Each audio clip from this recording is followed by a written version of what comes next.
کا تعارف گزشتہ آیات کے اندر کیا گیا کہ وہ ہر چیز کا خالق بھی ہے اور اس نے ہر طرح کی نعمتیں اور احسانات ہمارے اوپر کر رکھے ہیں، تو وہی بندگی کا مستحق بھی ہے، بے پناہ اس کی نعمتیں ہمارے اوپر ہیں۔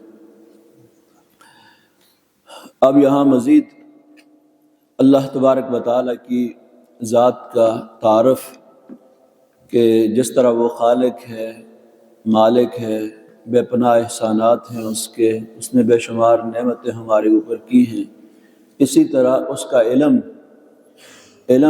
محیط ہے، ہر چیز کا وہ علم رکھنے والا ہے۔ اور خالق کا ایک تعارف کہ خدا وہی ہو سکتا ہے جو ہر چیز کا علم رکھنے والا ہو۔ تو اللہ تعالیٰ کی ذات ما تسرون، سر کہتے ہیں وہ چیز جو کہ پوشیدہ ہو، اور تعلنون علانیہ، جو چیز کھلے عام انسان کرتا ہے۔ تو اللہ تبارک و تعالیٰ دلوں کے راز، دلوں کے بیت اور دل کے اندر پیدا ہونے والے جو خیالات ہیں ان تک کو جانتا ہے۔ یعلم ما توسوس بہ نفسہ ونحن اقرب الیہ من حبل الورید، دلوں کے اندر پیدا ہونے والے جو وسوسے ہیں، خیالات ہیں، ان تک کو جانتا ہے۔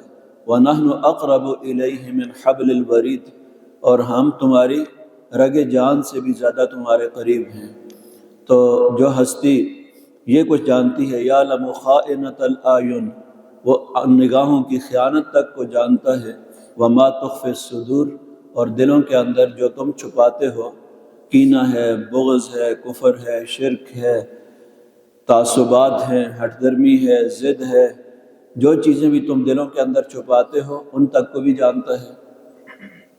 یعلم خائنۃ الأعین، نگاہوں کی خیانت تک کو بھی جانتا ہے کہ کوئی آدمی اگر کہیں سے گزر رہا ہے اور غیر محرم عورت کو دیکھتا ہے تو ہو سکتا ہے کہ دنیا میں سے کسی نے نہ دیکھا ہو، اسے خالق کائنات تو دیکھ رہا ہے اسے کہ اس کی نگاہیں کہاں پڑ رہی ہیں، تو اللہ سے تو نہیں چھپ سکتا۔ اس لیے فرمایا کہ واللہ یعلم ما تسرون، اللہ تعالیٰ جانتا ہے جو تم دلوں کے اندر، تمہارے دلوں کے جو راز ہیں، بیت ہیں، ان کو بھی جانتا ہے، جو تم چھپاتے ہو۔ وما تعلنون، اور جو تم علانیہ کرتے ہو، ظاہری اور باطنی حالات کو اللہ ہی جانتا ہے۔ اللہ کے علاوہ یہ صفت کسی اور کے اندر نہیں ہے کہ وہ دلوں کے حالات کو بھی جانتی ہو، اور جس کے اندر یہ صفت نہیں ہے وہ خدا نہیں ہو سکتا۔ والذین یدعون من دون اللہ، اور وہ لوگ یدعون جن کو یہ پکارتے ہیں، من دون اللہ، اللہ کے سوا، اللہ کو چھوڑ کر، لا یخلقون شیئا، وہ نہیں پیدا کرتے کچھ بھی، شیئا، شیء معمولی سی کوئی چیز بھی، شیئا کچھ بھی پیدا نہیں کر سکتے، ایک مکھی بھی، ایک مچھر بھی نہیں پیدا کر سکتے۔ وہم یخلقون، بلکہ وہ خود پیدا کیے جاتے ہیں، خود ان کا وجود ایک خالق کا محتاج ہے، خالق نے ان کو پیدا کیا ہے، انہوں نے کوئی چیز بھی اس دنیا کے اندر پیدا نہیں کی ہے۔ تو جن کو یہ پکارتے ہیں اللہ کے سوا، ظاہر اولین مخاطب مشرکین مکہ تھے۔ مکہ کے مشرکین کس کو پکارتے تھے؟ لات اور عزیٰ کے بت بنائے ہوئے تھے، اور یہ بت کن لوگوں کے تھے؟ صحیح بخاری کے اندر ہے، بخاری شریف میں اس کی وضاحت ہے۔ قرآن کی بہترین تفسیر اللہ کے رسول نے فرمائی ہے کہ سورہ نوح کے اندر وَدًّا وَلَا سُوَاعًا وَيَغُوثَ وَيَعُوقَ وَنَسْرَ کے جو الفاظ ہیں، یہاں صحیح بخاری کے اندر اس کی تفسیر یہ بیان کی گئی ہے کہ یہ نیک لوگوں کے نام تھے۔ نیک لوگوں کے ناموں پر پہلے لوگوں نے ان کی یادگاریں بنائیں، ان کے نام پر بت بنا دیے کہ یہ نیک لوگ ہیں، اور بعد میں ان کی پوجا کرنے لگ گئے، ان کی پرستش کرنے لگ گئے۔ تو ایسا نہیں تھا کہ وہ صرف محض بتوں کو پوجتے تھے، ان بتوں کے پیچھے نیک لوگوں کا تصور تھا، اور کہتے تھے ہؤلاء شفعاؤنا عند اللہ، یہ اللہ کے ہاں ہماری سفارش کریں گے۔ ان کو بھی پتہ تھا کہ پتھر کے بنے ہوئے بت تو نہیں کرتے، بلکہ اس کے پیچھے جو نیک لوگ ہیں جن کی یاد کے اندر ہم نے یہ بنایا ہے، یہ ہماری سفارشیں کریں گے، ہؤلاء شفاؤنا عند اللہ۔ تو جن کو یہ پکارتے ہیں ان کے بارے میں فرمایا کہ کیا انہوں نے کوئی چیز پیدا کی ہے؟ لا یخلقون شیئا، اگر خالق نہیں ہیں تو پھر خدا نہیں ہو سکتے یہ۔ وہم یخلقون، بلکہ خود پیدا کیے گئے ہیں۔ جو اپنے پیدا کرنے کے اندر کسی اور ہستی کا محتاج ہے تو وہ خود کیسے خالق ہو سکتا ہے، کیسے خدا بن سکتا ہے؟ تو یہ غور و فکر کی دعوت قرآن دیتا ہے۔ اموات، بلکہ یہ تو مردہ ہیں، غیر احیاء، زندہ نہیں ہیں، بے روح ہیں، ان کے اندر تو روح نہیں ہے۔ وما یشعرون، اور ان کو یہ بھی معلوم نہیں ہے، یہ بھی نہیں جانتے، ایان یبعثون، کہ کب ان کو دوبارہ اٹھایا جائے گا۔ ایان یبعثون، کب دوبارہ اٹھایا جائے گا، کب قیامت ہوگی، کب ان کو اٹھایا جائے گا، ان کو تو یہ بھی معلوم نہیں ہے، اس سے بھی بے خبر ہے۔ جو اس سے بھی بے خبر ہو وہ کیسے خدا ہو سکتا ہے؟ جس کے پاس یہ علم بھی نہ ہو کہ اپنے بارے میں بھی کہ کب اٹھایا جانا ہے ان کو، کب قیامت ہونی ہے، یہ کیسے خدا ہو سکتے ہیں، اور کیسے نفع و نقصان پہنچا سکتے ہیں، کیسے مشکل کشا ہو سکتے ہیں، کیسے حاجت روا ہو سکتے ہیں، جن کو یہ بھی معلوم نہ ہو۔ تو یہاں پر اس شرک کی نفی کی گئی ہے جو کہ مشرکین عرب کے اندر بھی موجود تھا، اور اموات غیر احیاء ان کہہ کر ہر طرح کے شرک کی نفی کی گئی ہے کہ جو قبروں کے اندر ہیں ان کے بارے میں بھی اللہ کے رسول نے یہ بات فرمائی ہے، اس لیے کہ عیسائی، یہودی، ان کے اندر بے شمار ایسے تھے جو نیک لوگوں کی قبروں پر جا کر سجدے کرتے تھے، انبیاء اور صلحاء کی قبروں پر جا کر سجدے کرتے تھے، جس طرح کہ سورہ النساء کے اندر فرمایا گیا ہے کہ قیامت کے دن اللہ تبارک و تعالیٰ عیسیٰ علیہ السلام سے پوچھیں گے اَأَنْتَ قُلْتَ هَٰذَا، کیا آپ نے یہ کہا تھا کہ اتخذونی، کہ مجھے اور میری ماں کو اللہ کو چھوڑ کر خدا بنا لو؟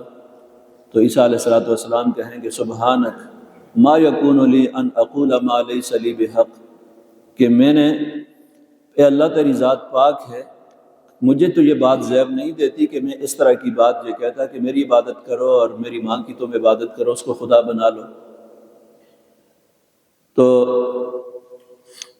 یہ جتنے بھی انبیاء ہیں، صلحاء ہیں، جن کی قبروں کو سجدہ بنایا گیا ہے، قیامت کے دن اللہ کی بارگاہ کے اندر یہی کہیں گے، جس طرح عیسیٰ علیہ السلام کا قرآن کے اندر ذکر کیا گیا ہے کہ انہوں نے کبھی نہیں کہا تھا۔ اور نبی صلی اللہ علیہ وسلم وصال سے قبل ام المومنین میں سے ایک نے، جو حبشہ میں رہی تھی، انہوں نے کہا کہ اللہ کے رسول، وہاں انبیاء کی قبروں کو جو ہے وہ لوگ سجدہ بناتے ہیں۔ تو نبی اکرم صلی اللہ علیہ وسلم نے فرمایا لعن اللہ الیہود والنصارى اتخذوا قبور انبیائہم مساجدا، اللہ کی لعنت ہو یہودیوں پر اور عیسائیوں پر، اتخذوا قبور انبیائہم مساجدا، جنہوں نے اپنے انبیاء کی قبروں کو سجدہ بنا لیا تھا۔ اور اس کے بعد اس حدیث کے آخر میں، دوسری حدیث میں فرمایا اللہم لا تجعل قبری وثنا، اے اللہ میری قبر کو بت نہ بنا دینا، میری قبر کو سجدہ نہ بنا دینا۔ نبی صلی اللہ علیہ وسلم نے یہ دعا بھی فرمائی، اللہ تعالیٰ نے دعا قبول کی کہ نبی اکرم صلی اللہ علیہ وسلم کی یہ خاص دعا ہے۔ تو ایسے لوگوں پر نبی صلی اللہ علیہ وسلم نے لعنت فرمائی ہے، لعن اللہ الیہود والنصارى اتخذوا قبور انبیائہم مساجدا۔ تو اموات غیر احیاء، یہ لوگ یہ جن کی یہ عبادت کرتے ہیں یہ مردہ ہیں، غیر احیاء، زندہ نہیں ہیں۔ ہاں نیک لوگوں کے بارے میں کہ جو نیک لوگ ہیں، انبیاء ہیں، شہداء ہیں، ان کے بارے میں تو قرآن کہتا ہے بل احیاء، یہ زندہ ہیں، عند ربہم یرزقون، ان کو رزق دیا جاتا ہے۔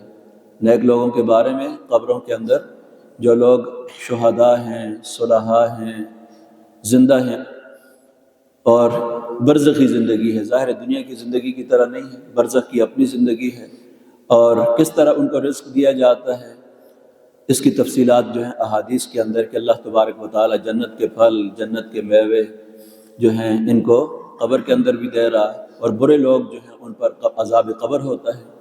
تو ظاہر ہے کہ وہ محسوس کرتے ہیں، ان پر بھی عذاب قبر ہے، جس طرح کہ ہر نماز کے بعد ہم دعا کرتے ہیں اللہم انا نعوذ بک من عذاب القبر، کہ اللہ ہم عذاب قبر سے تیری پناہ چاہتے ہیں۔ تو برے لوگوں کو قبر کے اندر عذاب ہوتا ہے، نیک لوگوں کو جو ہے وہ رزق دیا جاتا ہے، جنت کا رزق دیا جاتا ہے، جنت کا بچھونا، جنت کا فرش جو ہے لباس ان کو پہنا دیا جاتا ہے۔ تو یہ برزخی زندگی ہے، اموات غیر احیاء، لیکن اس کا مطلب یہ نہیں ہے کہ قبر کے اندر جو لوگ ہیں وہ کوئی بیمار ہو کسی کو اولاد دے سکتے ہیں، کسی کو شفا دے سکتے ہیں۔ اذا مرضت فہو یشفین، جب میں بیمار ہوتا ہوں فہو یشفین، تو وہی ذات مجھے شفا دیتی ہے، اللہ تعالیٰ کی ذات ہی شفا دیتی ہے۔ اموات غیر احیاء، تو یہ جن کی یہ عبادت کرتے ہیں یہ مردہ ہیں، غیر احیاء، یہ ان کے اندر تو روح تک بھی نہیں ہے۔ وما یشعرون ایان یبعثون، اور ان کو یہ بھی معلوم نہیں ہے کہ کب اٹھایا جائے گا۔ الہکم الہ واحد، تمہارا خدا ایک ہی ہے۔ یہ ہے ان سارے دلائل کے بعد اصل پیغام، الہکم، تمہارا خدا، تمہارے خدا جس کا تعارف ابھی تک کیا گیا ہے کہ وہ خالق بھی ہے، مالک بھی ہے، رازق بھی ہے، نفع و نقصان پہنچانے والا بھی ہے، وہ صرف ایک ہی ہستی ہے۔ فالذین لا یؤمنون بالآخرۃ، وہ لوگ جو آخرت پر ایمان نہیں رکھتے، قلوبہم منکرۃ، ان کے دل انکار کرتے ہیں، ان کے دل نہیں مانتے توحید کو، وہم مستکبرون، اور وہ تکبر کرتے ہیں، غرور کرتے ہیں۔ اب آخرت کے ساتھ کہ جو لوگ آخرت کو نہیں مانتے، کہ ایک آدمی آخرت کا خوف ہی نہیں ہے، انجام اس کو یہ معلوم نہیں کہ نیک و بد جو ہے وہ کہاں پہ جائیں گے، وہ کہتا ہے کہ اذا متنا وکننا ترابا وعظاما انا لمبعوثون، جب مر کر ہم مٹی ہو جائیں گے، بوسیدہ ہڈیاں ہو جائیں گے، تو کس نے دوبارہ اٹھانا ہے؟ اس کو کیا فکر ہے کہ اچھا کرے یا برا کرے، کفر کرے یا اسلام لائے، ایمان لائے؟ نہ کفر کی کوئی حیثیت ہے، نہ ایمان کی اس کے لیے، نہ اچھے کی کوئی حیثیت ہے، نہ برے کی۔ جس نے یہ کہتا ہے کہ 2-4 دن کی عیش و عشرت کی زندگی ہے، بس کس نے دوبارہ دیکھا؟ کس نے قبر کی زندگی دیکھی ہے اور آخرت دیکھی ہے؟ کچھ بھی نہیں ہے، یہ ایسے قصے کہانیاں ہیں۔ قلوبہم منکرۃ، تو جو آخرت کے منکر ہیں ان کے دل بھی انکار کرتے ہیں توحید کو ماننے سے، اللہ کو ایک ماننے سے، وہم مستکبرون، اور وہ تکبر اور غرور کے اندر پڑے ہوئے ہیں، مغرور ہیں۔